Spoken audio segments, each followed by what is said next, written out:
Hi, my name is Mike Ferguson of Intelligent Business Strategies. I want to talk to you about a brand new class that I'm teaching with technology transfer in the second half of 2025.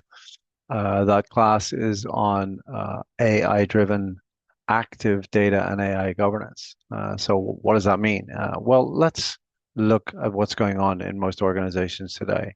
I think we're now at the point uh, where in the boardroom of almost every business right across Europe and beyond that data and AI is now considered strategic.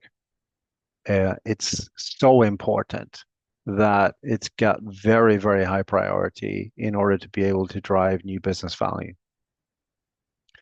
However, the problem is now that AI is so prevalent that the data has got to be right in order to get the AI right. And the problem for most organizations is they're still struggling with that problem. It's now a point really where if AI is going to be right, we have to get data governance right. And so therefore there's a spotlight now on data governance as well as AI. But with the European Union AI Act now also live legislation, there's also a spotlight on AI governance in order to be able to be compliant with that too. But for most organizations that I talk to now, data governance is not just about remaining compliant with GDPR and the European Union AI Act.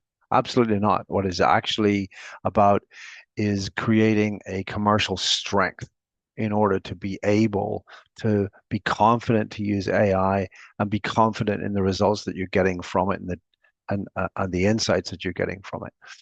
So it's a commercial advantage. But the problem is for most organizations today, their approach to data governance over the last several years has been fractured about different tools, maybe for data quality, for data privacy, access security, data sharing and retention. Um, there's no industry standards to share metadata across those tools. So they're having to repeat things across multiple tools to try and get jobs done, and it's a slow process.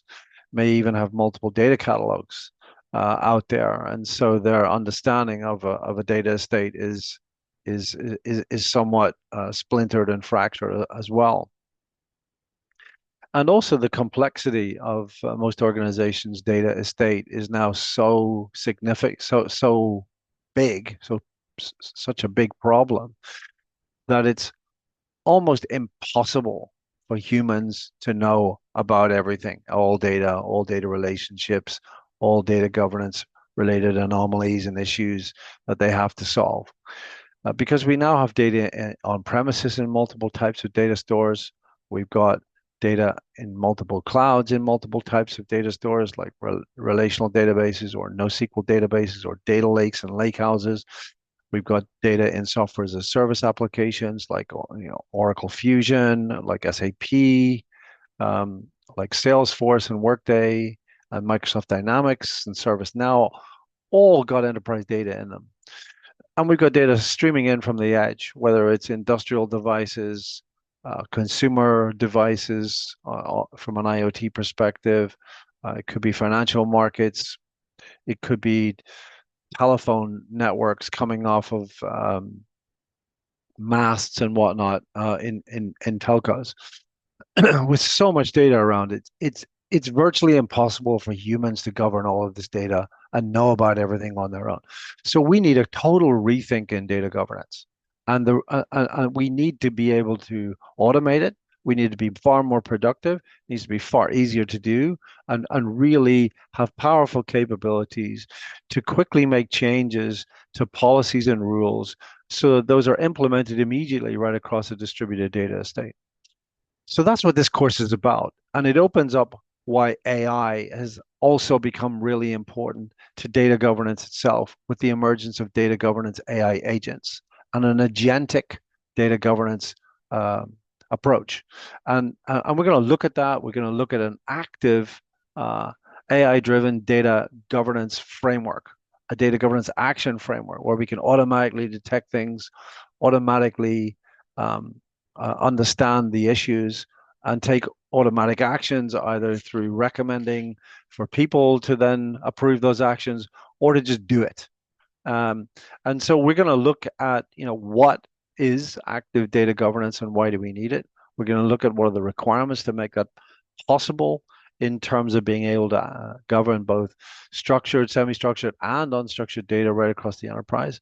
We're going to be looking at the organizational requirements associated with that. We're going to be looking at the kind of key processes and tasks and what you have to put in place, like health metrics and severity thresholds and whatnot.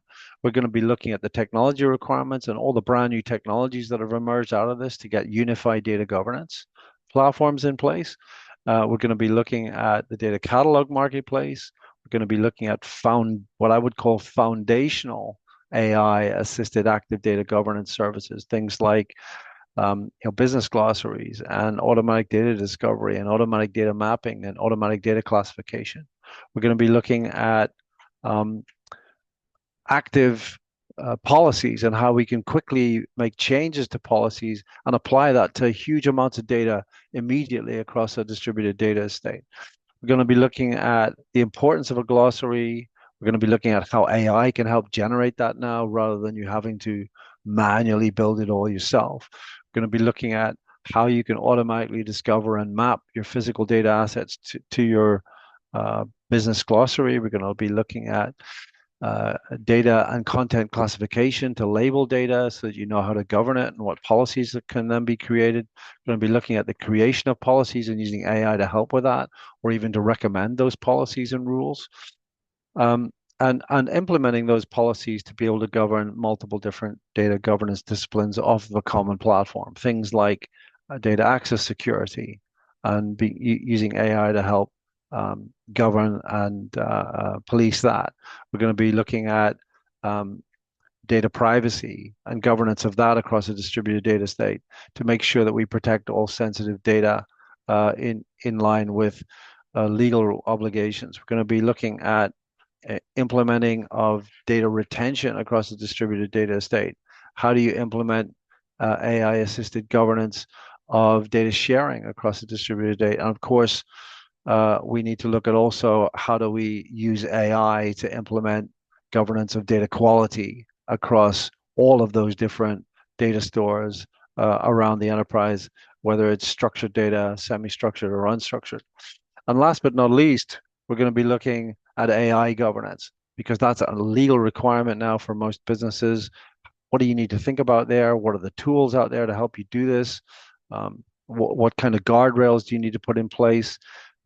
How do you implement AI observability? All of that is going to be discussed in this really detailed 2-day class on AI-driven active data governance. So if you think your company needs a rethink on this problem, then please join me with my new class on AI-driven active data and AI governance with technology transfer later this year. Thanks a lot.